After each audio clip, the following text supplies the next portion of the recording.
Hello everybody, welcome back to another episode of Understable Discourse, your soon-to-be go-to place for all the disc golf analysis and stats in the game. So let's get into today a little bit here. What we're going to be talking about, we're going to be looking at the Matchplay review that happened this past weekend for the first round. We're going to look at the Kansas City Wide Open, and we're going to take a little bit of a look at the betting and the daily fantasy sports stuff that I predicted last week. We're going to see, did I make the right calls? Did I make the bad calls? Did you call me out and were you right instead? Let's get into the show. So this past weekend was the first half of the makeup round for the Matchplay championship rounds. This was for groups A and B. Obviously this was all supposed to happen at the Music City Open. It didn't happen because of the flooding of the course, and we got more rain, but they were still able to have the rounds go off. And we're not really sure when groups C and D are going to have their first matches of the year. Hoping that is something that happens soon. Can't wait to see where they throw down. But they really couldn't have those because there were a lot of European players involved in those groups. And as we all know, the European players, for the most part, were not here this weekend. Now, if we look at the FPO matches in Group A, you see that Ella Hansen battled against Holland Handley for a pretty early glimpse of what we would expect to be what the challenge was for the actual event. And Ella hopped out to a pretty early lead, and then Holland took 4 straight points on Ella. On holes 10 through 16, however, Ella took 6 straight points back to seal the deal in the matchup between the two of them and make people think a little bit of was Holland's weekend going to be as good as everyone thought that she was going to have. The other Group A matchup was Allie Smith going up against Deanne Carey. Now this is on paper, Allie definitely looked like she was going to be the winner here because she had the home course advantage and all that. She pretty much did exactly what we expected, and using that home course advantage and knowledge to her credit, it wasn't long before she was up 6-1. Even though there was a late push from Deanne, it wasn't enough to take the win. So Allie Smith comes out as the winner for the other matchup in Group A. Going over to Group B, we have a high energy matchup here between Kat Murch and Owen Scoggins. Honestly, like I said, I think this would be one of the most fun ones to attend and be near the card, because I feel like with Kat's energy and Owen's energy that this probably was a wild and crazy time with a lot of dialogue between the two of them. And honestly, this one came down to the final stretch because each of them exchanged points back and forth until we reached hole 15. And that was where Owen would rattle off 3 birdies in a row to give her a 3-point lead and the eventual victory over Kat Murch. Moving to the other Group B contest, we see the other Kat, Katrina Allen, going up against Eliezer Midling. And similar to the Kat and Owen matchup, this was a bit of a back and forth dogfight. I know I had to get cats and dogs in there somehow. But it would eventually come down to hole 17 and 18 where Kat would birdie out to take the win over Eliezer. But some solid first round matchups there with the FPO. I can't wait to see what Group C and D bring to us, but let's take a look at the MPO matchups. In Group A, we got the epic Titan battle between Gannon Burr and Anthony Barella, and AB was not able to take, AB was able to take hole 1 for the round, but that just couldn't stand up to Gannon's 6 points that he ended up taking. It was a pretty easy win for Gannon, and I think was very indicative of what we were about to see from Gannon coming for the actual event itself the following day. Moving over to the other Group A matchup, you got Chris Dickerson versus Luke Humphreys facing off, and unfortunately we got a very similar result to the Gannon and AB matchup, and I think this was a bit more expected. Not that Luke Humphreys isn't capable of throwing down, and I'm sure in a match play format he can be pretty deadly because of just his general vibe, and I'm sure he can say something that maybe gets under the skin of his competitor a little bit and have a good time doing it. But recently Luke has not been putting down the play that we expect of him or we've seen from him in years past. So this was a little bit of expected, but Dickerson edged out the victory 5 holes 1-2. Looking at Group B, we get the other matchup that everyone was extremely excited about, which was Ricky Wysocki versus Paul Macbeth, the age-old matchup that we're all talking about. Are they friends? Are they enemies? Who knows? It was all going to go down in this match. And you know what? It didn't really disappoint because Paul jumped into the trash talk and the head games pretty early, having a couple exchanges with Ricky. They cut to the on-course commentator Dixon, who did an incredible job, by the way. Really enjoyed his play-by-play and giving us what the fans experienced. He was a lot of fun to have on the grounds, and I think he said he said this for the actual tournament, not the match play. Probably one of my favorite expressions to ever come out of a commentator. He said something like, somebody's worries disappeared, somebody's worries were non-existent, much like the period after the Doctor and Dr. Pepper. That might be one of the best. It left me scratching my head for a moment, but it was truly creative, and it's something that I'm going to be remembering from this point on. So thank you, Dixon, for all of the extra color that you added to the commentary. But he said that Paul kind of jumped into the trash talk a little bit, looking at Ricky and being like, you want me to put that one out? Having a good time with them back and forth. And honestly, speaking of back and forth, that's kind of what they did, exchanging points back and forth throughout the round until we made it to hole 17, where Ricky would clutch up and take the lead and not lose it on 18. So Ricky takes the victory in the Paul-Ricky matchup. Honestly, I know that they're supposed to play everyone else in their group once. I would just love to see 3 or 4 Ricky versus Paul matchups throughout the year. That would be a lot of fun to watch. The other battle in Group B for MPO was Matty O against Ezra Aderhold, and this one was really interesting because when you think about it, you've got someone like Matty O with a very unique style of play in the way that he drives off the tee, the way that he putts, versus someone like Ezra, who I don't want to call him picture perfect, but when you think about what real traditional solid technical form looks like, go look at one of Ezra Aderhold's slowed motion drives. It's exactly what you would see in a disc golf textbook. So you've got someone who's very unique in the way they play versus someone who kind of is a very textbook player in terms of their form. And Matty O did Nick Saban pretty proud, and he kept his foot on the gas all the way through, taking the win of 7 holes to 3 over Ezra Aderhold. My general final thoughts on the match play: I think the reception for these is a bit mixed, one way or another. The FPO side did get 22,000 views on YouTube, while the MPO side is currently at 52,000 views. So obviously people are tuning in to watch these, and that's a pretty good set of numbers for the first time out. I'd like to see those numbers improve. The big thing is going to be how are they going to be able to paint the picture in storylines? But it appears that most people found it entertaining, and there were some sentiments. Obviously, they wish the weather was better, and they wish there were a few more mics on the players. I think that would be electric to be able to hear what the players are saying to one another. Are they jawing back and forth throughout the round to one another? Or is someone giving the other the silent treatment? All that would be very interesting to know. But I think it was a great start. I think if they can continue to build the storylines from here and keep people wanting to stay involved in watching them, that this could be a widely successful, experiment from the Pro Tour. The hardest thing they have, the biggest hurdle I think they're going to have to deal with, though, is the gaps in between these match play events, because when they have the next round for the Group A people and B people who played this weekend, they're going to have to try to make people remember the story from this first round and kind of build up into the championship at the end of the year. So I think that's going to be one of the challenges they have, is how do they remind people of what happened this past weekend and add weight to it to make it matter going forward. Well, speaking of this last weekend, let's get into the Kansas City Wide Open. Honestly, it was an insanely crazy event. There were a lot of European players were missing, and we had 2.5 rounds for the MPO field, which, definitely not on the bingo card that I had for the weekend, but with the weather that we're having and all that kind of stuff, you never know, and it's prompted a lot of very interesting questions about the Pro Tour. Looking at the FPO side, the field came in, the course played at 4.52 strokes over par. I think that Bad Rock Creek proved to be a really challenging course for the FPO field, especially on the last 5 holes, which averaged 2 strokes over par on their own. So coming down the stretch, the course was very difficult for the FPO field, but I think it was a good mix of challenge and at the appropriate level. Obviously, you've got situations like Sprinkle Valley Hole 18, which if you go back and watch that episode, which you should anyway because it's fun, you can see the differences between those episodes and their current episodes. I like holes that are harder. I like when courses are difficult, but to suggest that we have all those holes all the time, I think would be a bit too much. when you see courses coming in that's like 4 to 5 to 6 strokes over par on average, especially when you consider that the field is covering those at the top all the way down to those at the bottom. I think there was like almost like a 70-some stroke gap between first and last place.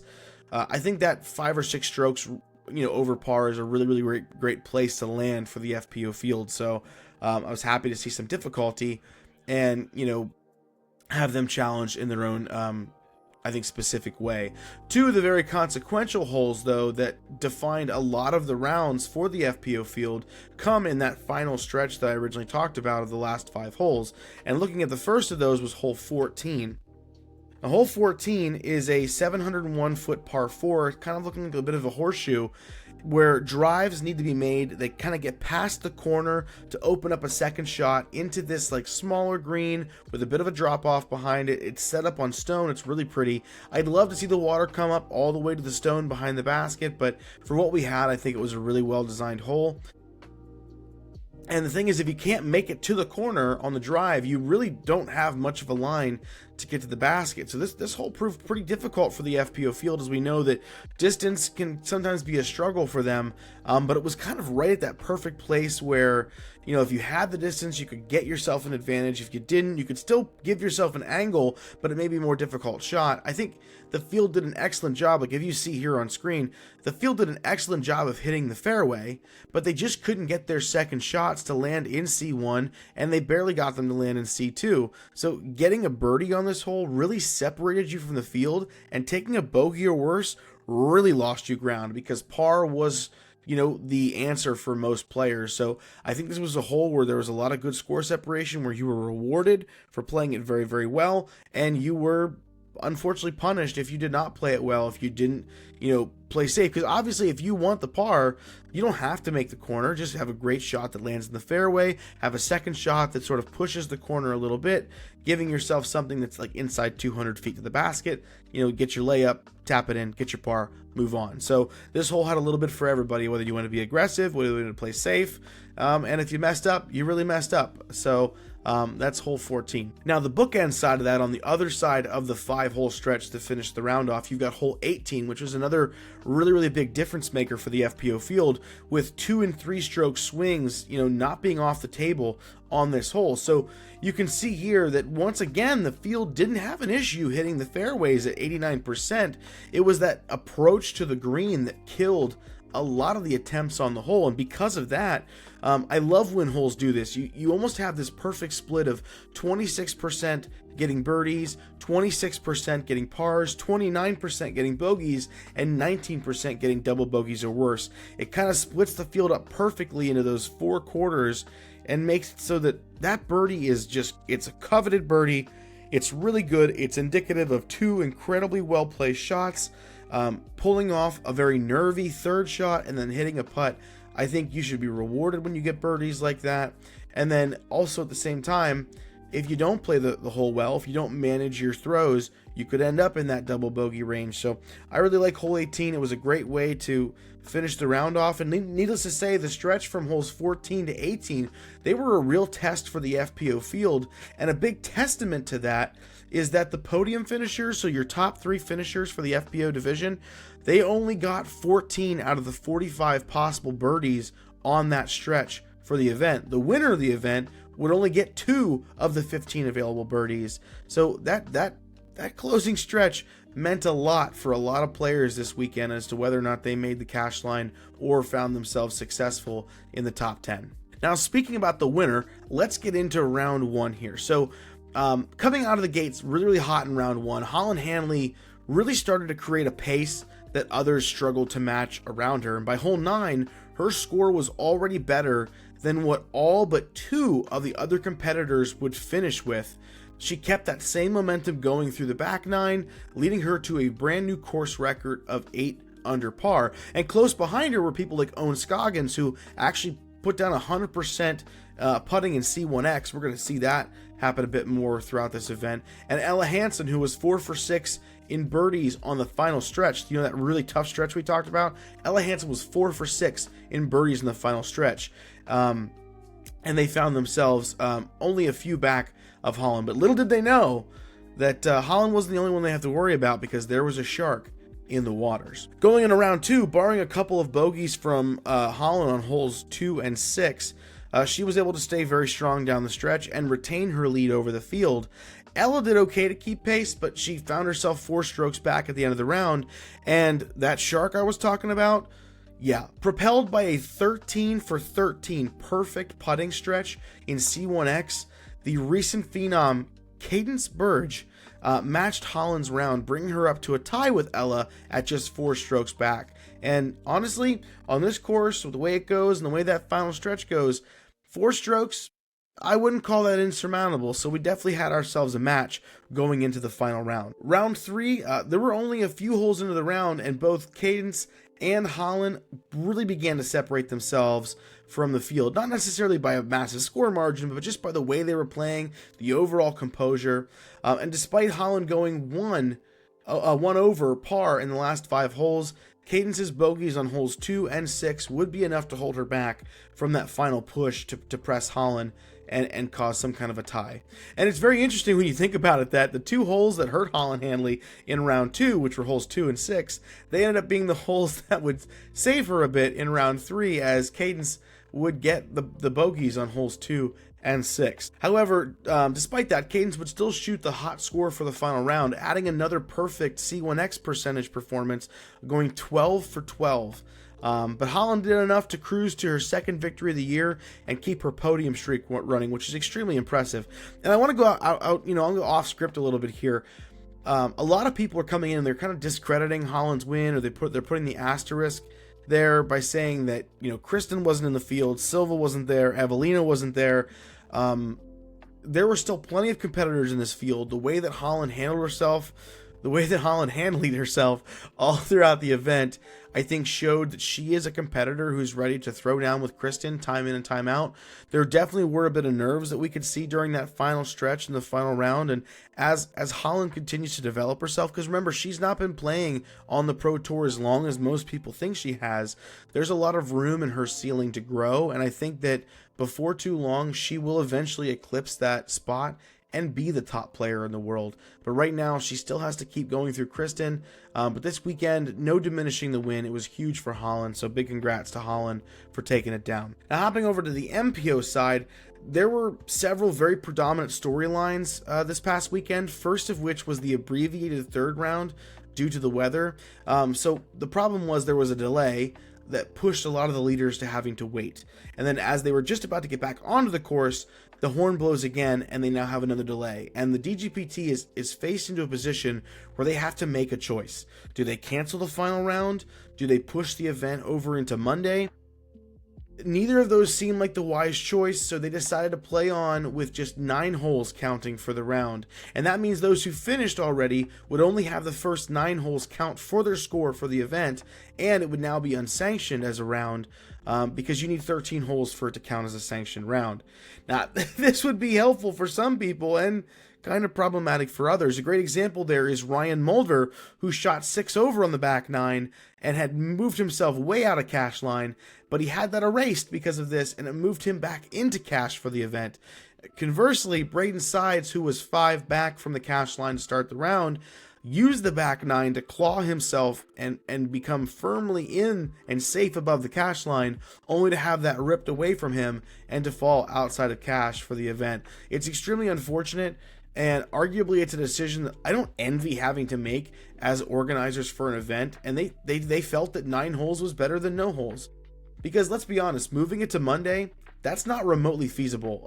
Due to the infrastructure, the scheduling, the staff members. We can't be asking players to do that such last minute notice. However, I think this offers us a really great opportunity to think ahead and strategize for what we're supposed to do, because in the future, this gives us a great precedent for incorporating things like maybe final day cuts, or coming up with disaster plans for larger events. Because while this was just your standard elite event, what happens if this was the major? What if this was the World Championships?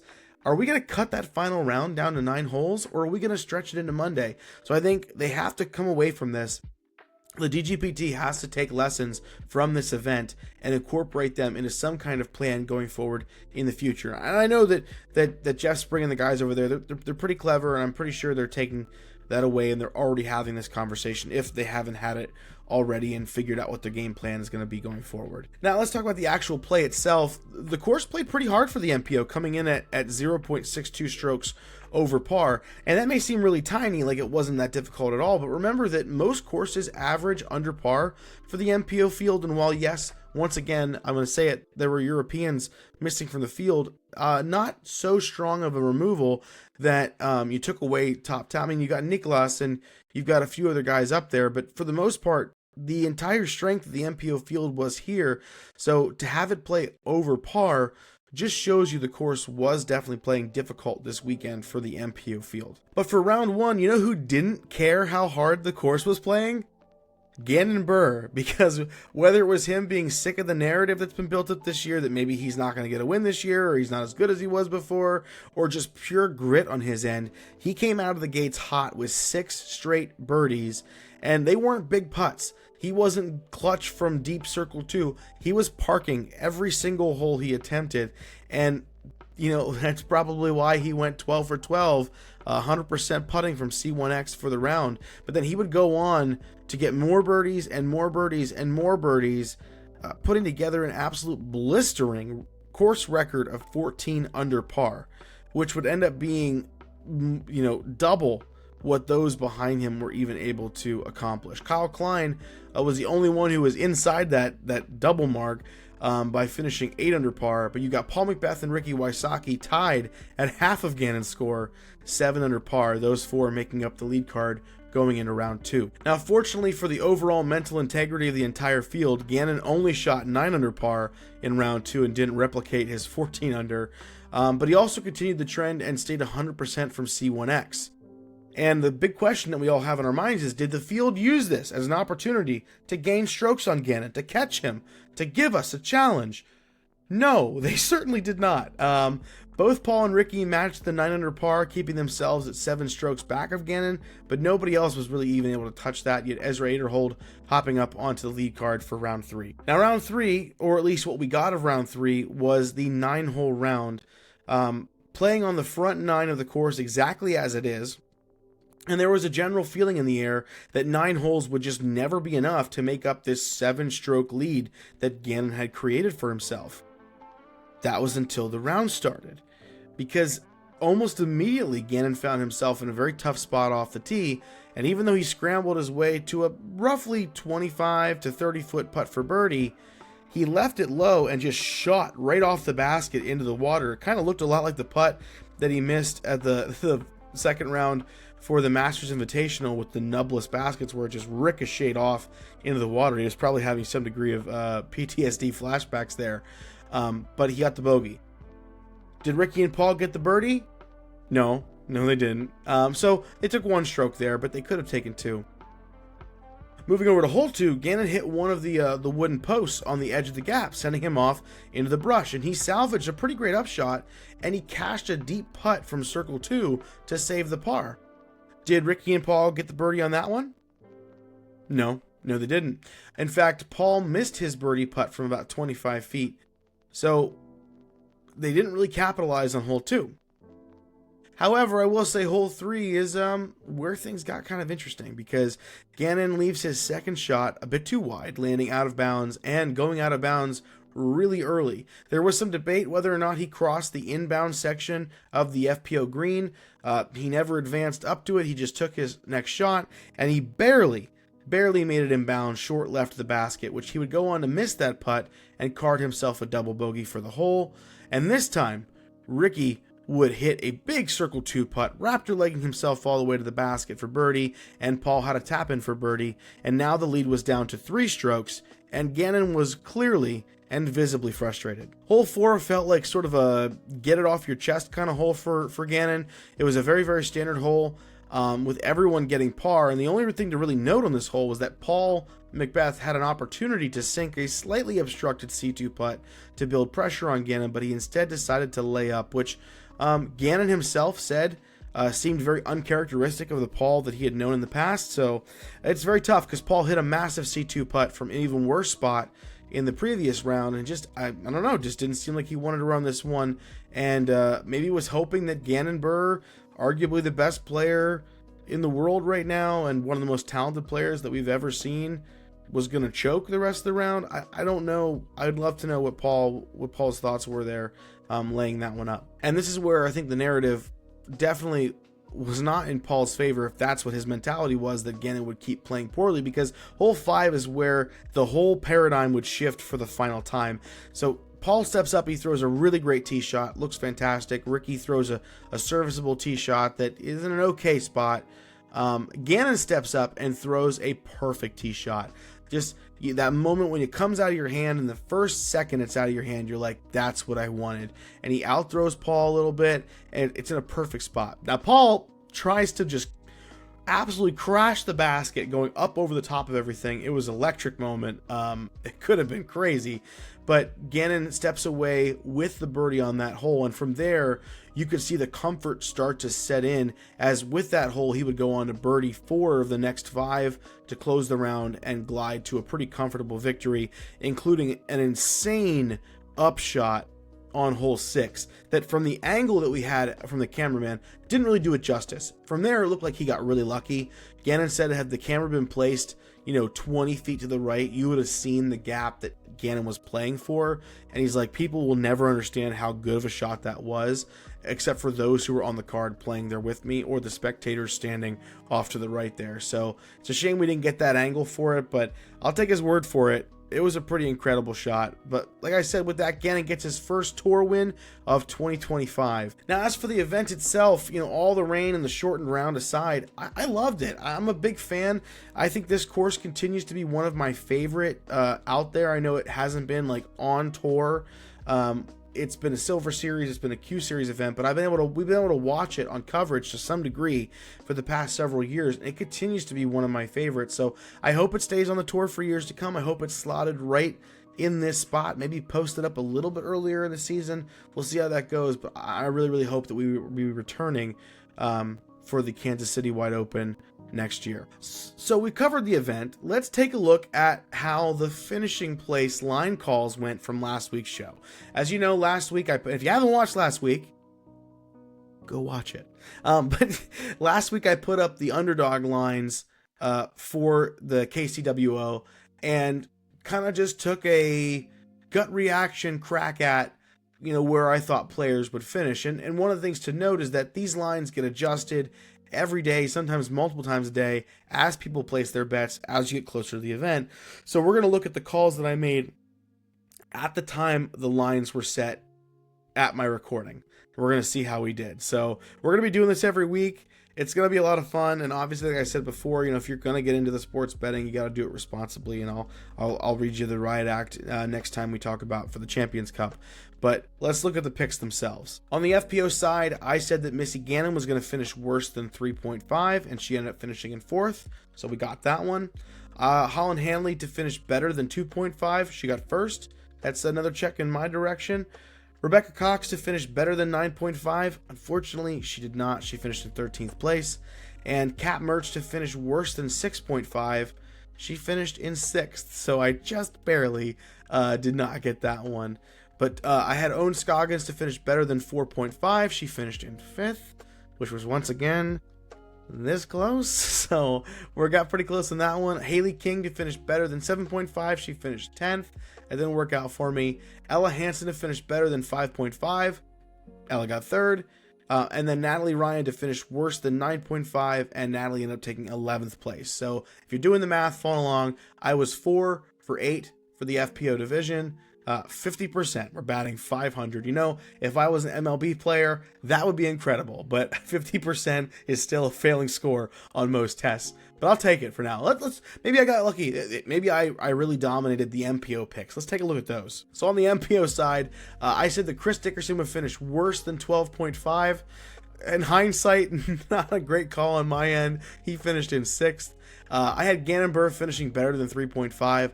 Duh, that was obvious. He finished in 1st.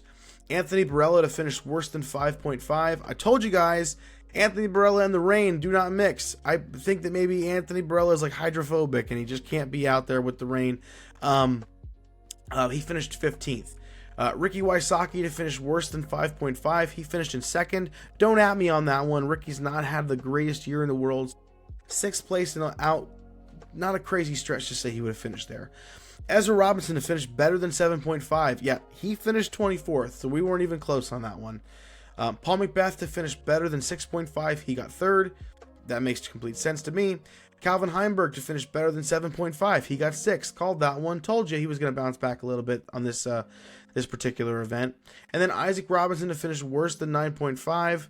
He took 6th, so he got me on that one. So once again, if you're doing the math, I finished 4 for 8 for the MPO. That makes me 50% overall for both the FPO and the MPO picks. We're going to see if every week I can do a little bit better than that. Now remember, the lines did move, but arguably the line should have been easier to call early on. And yeah, so we didn't do as well as I'd like to. But to me, one of the things that I think is a big takeaway here is there's some pretty solid lines. If you look at the FPO lines, they were pretty close to the finishes for the women, and the MPO is always going to be tough because there's just volatility at the top of the field. So overall, fun experience.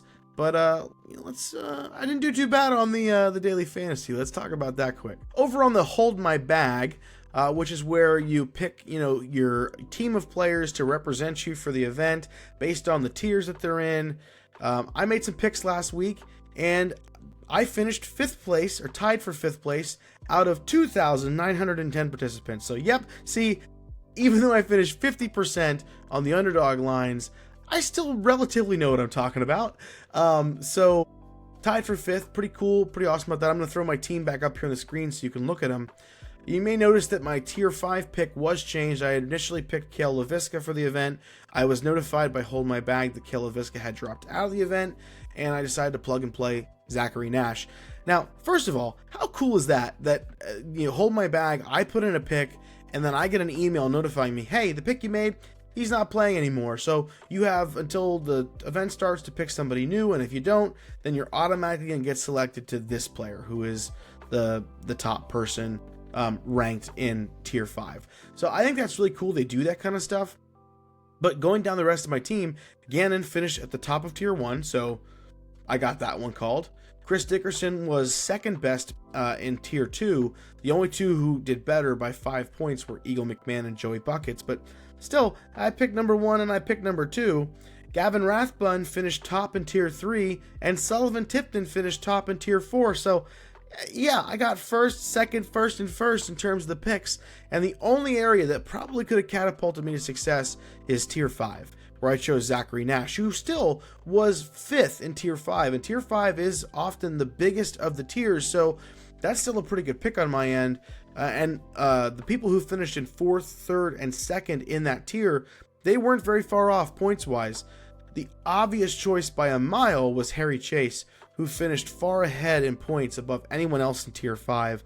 So we had a lot of fun. I'm going to keep playing the Hold My Bag with every single event this year.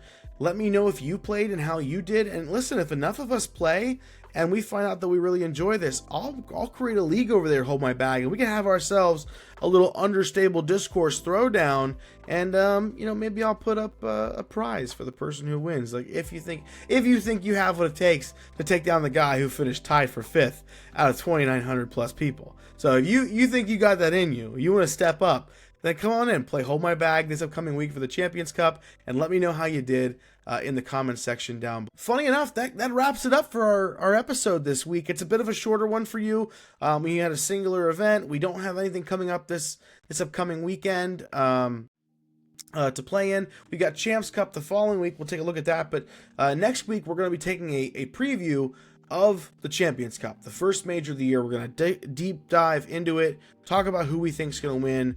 We're going to really look hard at the Champs Cup. And we're also going to be taking a look at the first quarter of the year. There are a certain number of events that happen every single year. We're kind of through the first quarter-ish of those events. We're going to look back and talk about some players who have met expectations, players who have put themselves in a position of like a rising star. I think immediately of someone like Cadence Burge, who is making a very clear push at the candidacy for